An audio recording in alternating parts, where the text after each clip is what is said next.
Hey, hallo! Schön, dass du eingeschaltet hast. Herzlich willkommen auf meinem Kanal. Mein Name ist Ina und hier auf meinem Kanal geht es um Nähen, DIY und Upcycling. Und in diesem Video möchte ich ein paar Sachen, die ich für mich genäht habe, die aber nur im Schrank hängen, eine zweite Chance geben. Zum Teil ist das wirklich schon ein paar Jahre her, dass ich die genäht habe. Ich kann mich aber einfach irgendwie auch nicht davon trennen. Und ein Teil habe ich erst vor kurzem genäht. Auch das wird umgeändert. Also insgesamt 3 Teile. Jetzt geht's auch schon los. Viel Spaß beim Zuschauen. Da habe ich einmal diese Jacke. Ist mindestens 2 Jahre her, dass ich die genäht habe. Ich habe mir so viel Mühe gegeben beim Zuschneiden, dass da alles passt und so. Aber ich ziehe sie einfach leider nicht an. Aber ich kann mich auch irgendwie nicht von ihr trennen. Also versuche ich jetzt nochmal was. Als erstes habe ich mal die Taschen abgetrennt, die da drauf waren. Dann klappe ich das jetzt mal ein ganzes Stück nach innen und stecke das mal fest und gucke mal, ob das sein könnte, dass die mir in kürzer vielleicht besser gefällt. So umgesteckt, finde ich, sieht das schon mal gut aus und das ist auf jeden Fall ein Versuch wert. Ich habe mir das hier markiert, wo ich das umgeklappt habe und jetzt schneide ich das plus Saumzugabe einfach mal ab. Damit der Strick nicht ausfransen kann, habe ich das einmal unten alles mit der Overlock versäubert, um dann das Ganze umzuklappen, festzustecken und letztendlich festzunähen. Hier vorne habe ich ja den Beleg, da klappe ich das so rechts auf rechts, damit ich da dann auch wieder die schön saubere Kante habe, wie ich die bei der langen Jacke auch hatte. Diese beiden Nähte habe ich mit der Nähmaschine gemacht und jetzt kann ich das Ganze mal nach außen drehen. Und dann habe ich da so vorne an der Kante so einen richtig schön sauberen Abschluss. Und den restlichen Saum stecke ich jetzt halt auf der Jacke fest. Und so sieht das Ganze dann von außen aus. Ist auch gerade und dann nähe ich das mit der Hand an. Hier habe ich jetzt schon mal die Taschen aufgesteckt. Noch ist die Öffnung oben, so war das ja ursprünglich auch. Aber ich habe mir jetzt überlegt, dass es doch sinnvoller ist, wenn man von der Seite in die Tasche greifen kann. Ich glaube, da die Hände von oben reinzustecken, da hätte ich schon echte Probleme. So nähe ich das jetzt halt auf der Jacke fest. An der Seite mache ich so ein paar Zentimeter schon, dass ich da runter nähe, falls ich doch mal was in die Tasche rein tue, damit es nicht direkt rausfallen kann. Und dann nähe ich das diesmal mit der Maschine knappkantig fest. Und so sieht das Ganze jetzt aus. Und jetzt zeige ich noch schnell, wie das angezogen aussieht. Und zwar so. Ich finde die Länge auf jeden Fall viel, viel besser und ich hoffe, dass ich die Jacke demnächst häufig anziehen werde. Weiter geht's. Als nächstes möchte ich unbedingt was an der Jacke ändern.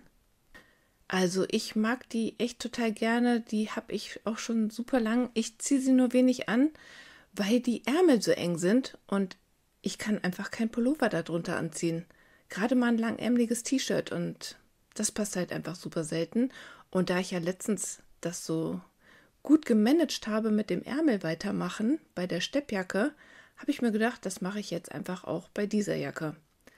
Ich habe jetzt leider keinen blauen Wollfilz mehr gehabt, sondern nur dieses Camel. Und guck mal, ob das jetzt ausreichen würde. Das Stück reicht aus. Ich muss es natürlich aneinander nähen. Ich messe zur Sicherheit nochmal nach. Und das passt. Ich schneide jetzt erstmal 5 cm breite Streifen von diesem Stoffstück und nähe dann jeweils 2 Stück davon aneinander. Das Stoffstück war 75 cm lang und dann komme ich damit Dicke aus.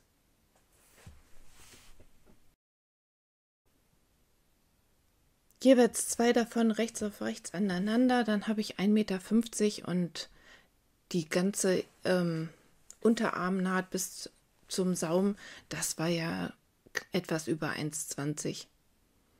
Aber als erstes muss ich jetzt natürlich erstmal das alles auftrennen.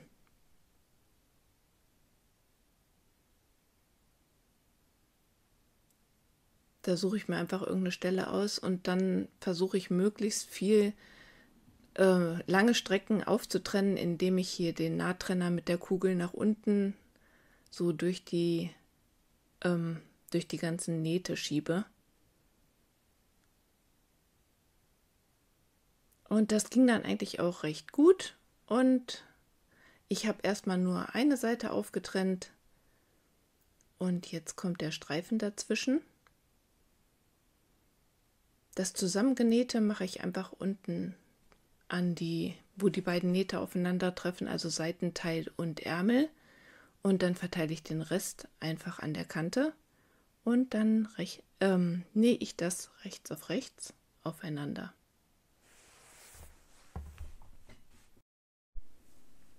Ja, und dann kommt die andere Kante an das camelfarbene Wollfilz heißt es, glaube ich. Und dann nähe ich das genauso nochmal aufeinander. Und dann muss ich ja noch die andere Seite auftrennen. Aber so lange hat das echt nicht gedauert. Vielleicht 5 Minuten.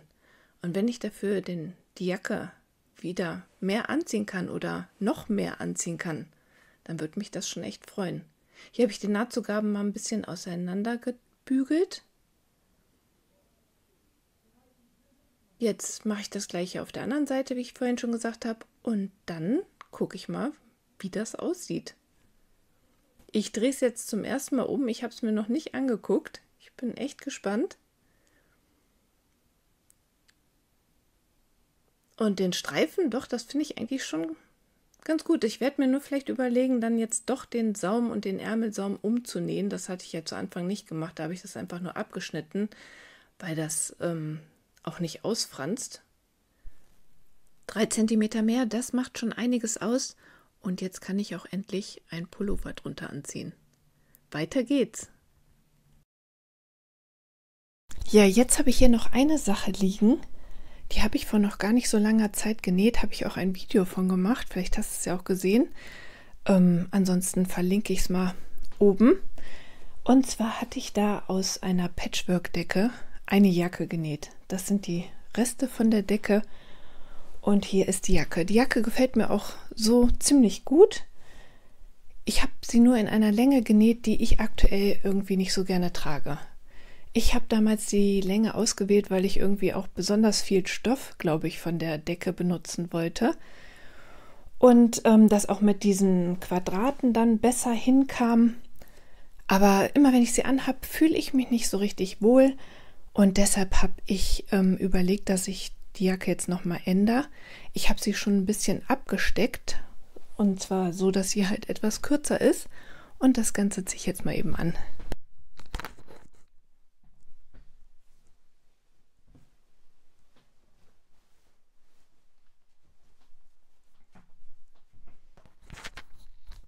Also ich habe hier so viel mal umgeklappt und das einfach mit ein paar Nadeln festgesteckt.